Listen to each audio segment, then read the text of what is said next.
When was the last time you felt inspired? How did it feel?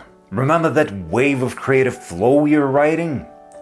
Words spurring onto the blank page, brushstrokes filling the canvas, or chords jumping onto the music sheet by themselves, exhilarating.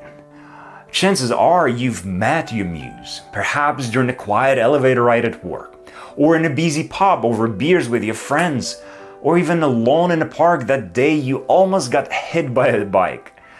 The circumstances, positive or otherwise, matter less than the thought, feeling, or memory they leave behind. And by now, as a creator, you know inspiration seldom hides in grand adventures. It lives in those tiny moments most people walk past. Naturally, as an artist, you begin collecting them, storing them away in a little memory piggy bank. Well, at least for a while you do. Then days pass, your creative work suddenly begins to slow down. Not because you stop to notice things, but rather because distractions feel more entertaining and responsibilities more pressing. That wave that you're riding is now a serene surface of once turbulent waters of creativity. Typing stops. Paint dries and music, unfortunately, quietens.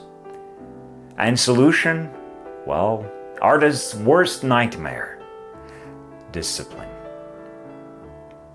Hi, I'm Dan Speer. I'm a post-secondary educator, fiction writer, and lifelong student of creativity. Let's talk about discipline in arts, shall we? Inspiration must be followed. Nurtured every fleeting moment she shows her evanescent face. She's like a child, playful and full of light. She brightens your day and makes you dance through the night. Yet, like any child, she's capricious, teasing, and gets a little cranky when it's not fed. She doesn't care about your agent's deadline, that you only have 27 minutes left of your lunch break to jot something down, or that you woke up at 5 in the morning just to wet the brush to no avail. She throws ideas at you during the boardroom meetings or your mother's-in-law birthday party, just to retreat when you have a pencil or brush ready. So, like a good parent, naturally trying to discipline her, will her, force her, but like any child, forced or punished, she just throws a tantrum, embarrassing you in the middle of a grocery store. You think, should I just quit? Give up and let her do whatever she wants in this aisle? So, lost in her thoughts, you sit quietly at your desk. No longer frustrated or angry, just slightly bored, if anything. A moment later, she starts looking under your arm at your page or canvas. You give her a once-over.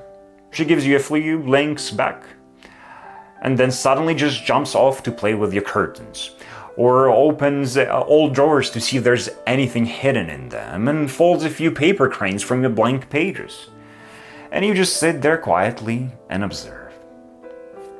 An hour, maybe 2 later, she gets tired of her escapades and sits next to you. You look at her and ask, bored? She just nods in response. You look back and say, let's come up with something fun. She nods again. At first, it's just a few words, or a couple of brushstrokes. But slowly they grow into sentences and silhouettes. Next morning, you start again, and this time she's, ready faster, slightly under 40 minutes. The curtains, the drawers, and stack of paper are not that fascinating for her anymore. So she gets to work.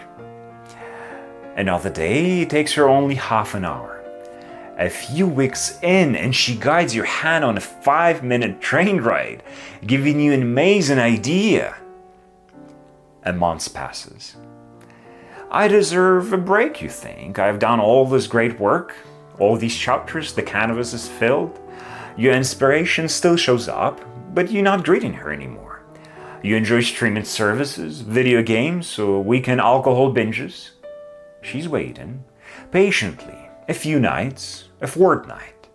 And the inspiration begins to wander.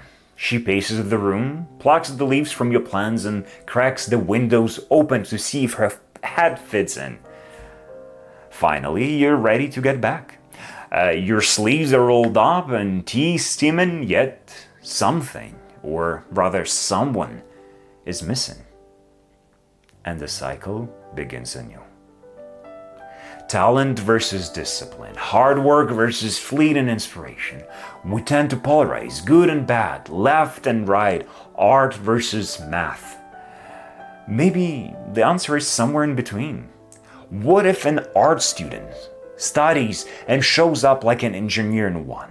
What if instead of calling upon the inspiration in times of need, we simply never let her wander too far? By sitting down behind the same boring desk, in front of the same boring window, with the same old mug of tea. Thank you for taking a few precious minutes of your time thinking with me. If this video left you with a thought or an idea worth carrying into tomorrow, I would love to see you again next week.